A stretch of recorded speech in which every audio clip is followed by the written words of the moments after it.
Bonjour à tous et à toutes. Aujourd'hui, nous nous retrouvons avec le magazine Uvengo pour vous présenter un trail allemand qui fait parler d'elle. On a la grande sœur, la 1250 GS, je pense que vous l'aurez reconnue, donc c'est la version middle size, la F750 GS de chez BMW. En concurrence, on aura donc pas mal de middle size également, compatibles à deux.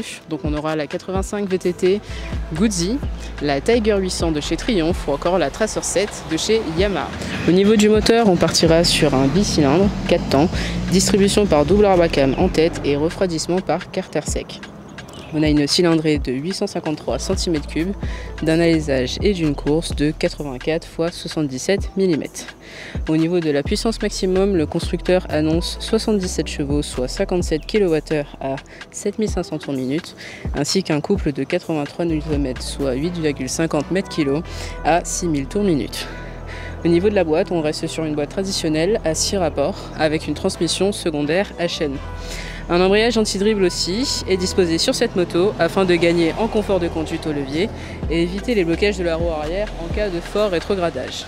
La vitesse maximale annoncée est de 190 km/h. Au niveau des suspensions, donc on a un bras oscillant en aluminium, un cadre en double poutre tubulaire d'acier. Au niveau du train avant, on a une fourche inversée de 41 mm d'un débattement de 151 mm. Au niveau du frein, on est équipé de Brembo avec double disque flottant de 305 mm, deux étriers Brembo avec double piston et un ABS Pro BMW Motorrad. Les jantes à bâton et en aluminium sont d'une dimension de 110/99. Au niveau du train arrière, donc on partira sur un mono-amortisseur d'un débattement de 170 mm et réglable en détente. Sur cette version-là, on a la version en option, donc version dynamique, comme vous pouvez le voir ici. Au niveau du frein, on a un monodisque de diamètre 265 mm avec un étrier Brembo, un piston et un ABS Pro BMW Motorrad également. La dimension de la jante donc est en aluminium, à bâton, le pneu se monte en 150/70/17. Comme on peut le voir chez GS, donc BMW, c'est une moto qui est très bien finie avec pas mal d'aluminium. Donc on aura un phare et des clignotants à LED, des feux additionnels, des pare-mains aussi qui sont en stock, un saute-vent, donc pas forcément une bulle réglable. Par contre, comme on peut le voir derrière l'écran ici, on a une prise 12 volts de série. Chez GS, donc on embarque avec nous un écran TFT de 6,5 pouces que l'on pourra lire très facilement.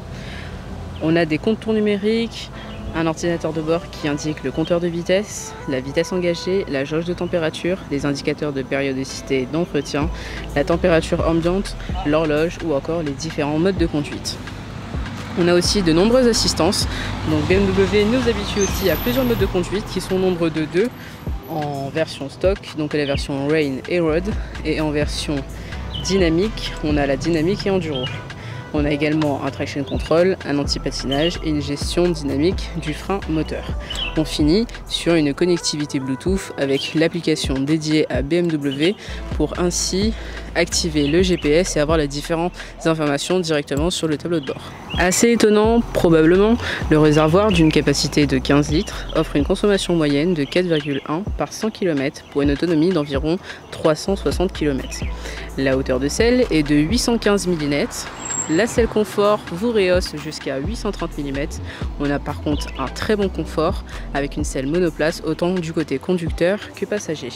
On finit sur un empattement de 1,559 mm, une garde au sol de 170 mm si vous souhaitez vous y mettre au trail, un angle de chasse de 24,4 degrés et enfin son poids tout plein fait est de 227 kg.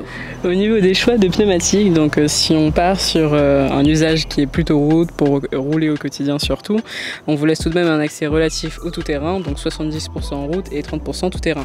Michelin propose du Anaki 3, du Road 5, Metzeler Tourance Next, Karoo 3, Pirelli Scorpion Trail ou encore Scorpion Trail 2, Dunlop Trail Max Meridian. Pour un usage beaucoup plus tout-terrain, tout en conservant une certaine polyvalence sur route, Pirelli propose du Rally Scorpion STR et Michelin Anaki Adventure. Le petit point négatif, et pas des moindres, je dirais que c'est vraiment son poids. C'est vrai que pour une 750 GS, pour aussi peu de chevaux, ça peut faire peur sur papier, mais après voilà, c'est quelque chose à tester. C'est une moto aussi qui se destine plutôt à des personnes qui souhaitent faire de la balade, qui souhaitent cruiser comme on dit, et pas forcément dans quelque chose qui est très dynamique. Ça reste quand même une moto qui est compatible en A2, donc il faut quand même avoir un juste milieu entre sécurité et aussi côté fun.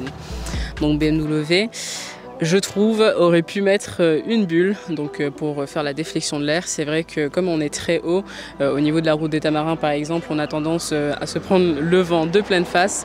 Donc une bulle reste quand même en option. Au niveau de son shifter aussi qui est en option, donc up and down, c'est vrai qu'il aurait fallu peut-être avoir un peu plus de douceur lors des passages de rappeur, notamment dans la montée. Au niveau aussi, et on le répétera assez, BMW, à la fois leur philosophie c'est d'offrir justement une moto à bas prix en entrée de gamme, ce qui est tout à fait intéressant puisque ça ouvre beaucoup le marché. Par contre, une fois qu'on commence à mettre des options, la facture s'annonce quand même assez salée et c'est vrai que c'est ce qui est reproché notamment par les fans de BMW, c'est qu'au fur et à mesure des options, finalement la moto se veut hors de prix. Donc mis à part ça, on n'a vraiment que des points positifs. D'abord au niveau de la position de conduite, on a un guidon qui est très large, on a une position qui est très droite, on a un confort de selle royal, en monoplace d'ailleurs, alors que ce soit au niveau du conducteur que passager, parce que nous l'avons testé aussi, c'est vraiment très agréable, parfait. Avec le top case qui est aussi en option, mais quand même on peut s'appuyer en tant que dosseret, donc vraiment rien à dire de ce côté-là. On a également les poignées chauffantes. Au niveau des pare-mains aussi, intéressant, en série. Les feux additionnels ou encore appelés anti-brouillard. Et on a également les crash bars. Au niveau du moteur, ce qui est assez intéressant, même si le poids peut nous faire peur puisqu'on est sur du 227 kg, ça peut être très lourd, sans valise. Mais malgré tout, GS s'en sort très bien. C'est un bicylindre, franchement très bien calé. On a une très bonne reprise. On a un moteur qui est plein en tous les régimes, qui a même d'ailleurs de la longe. Donc vraiment très intéressant. Et encore, on l'a testé en version bridée. Donc c'est une moto en tout cas dans laquelle on peut investir pour à la fois être compatible à deux et surtout être dans l'objectif de la garder derrière. Au niveau de sa partie cycle, sur papier, ça peut faire assez peur d'avoir une fourche de 41 mm sans possibilité de réglage, mais je trouve qu'elle encaisse vraiment bien, surtout au niveau des freinages et de son poids. Les freins sont équipés de Brembo, à l'avant, à l'arrière, ils font aussi très bien leur travail. Même si on peut avoir une phase assez prolongée par rapport au poids, mine de rien, ça fonctionne, on est en sécurité. Ce sera tout pour cet essai, donc n'hésitez pas à retrouver ce joli trail, donc la F750 GS chez Bavaria Moto au prix de 16 400 €. N'hésitez pas à retrouver l'essai et le magazine sur les réseaux sociaux, donc Facebook, Instagram, YouTube. Le propriétaire, donc on le remercie pour nous avoir prêté sa moto, la F750 GS, et qui a d'ailleurs bien voulu participer à l'essai.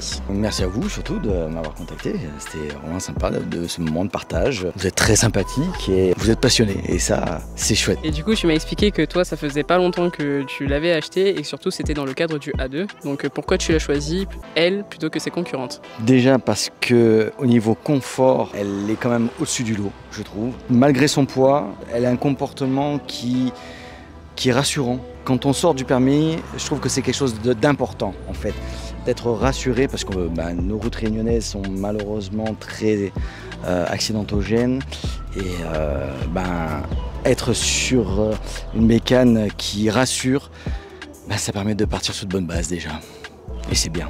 Ce sera tout pour cette vidéo et on vous dit à bientôt sur Owengo.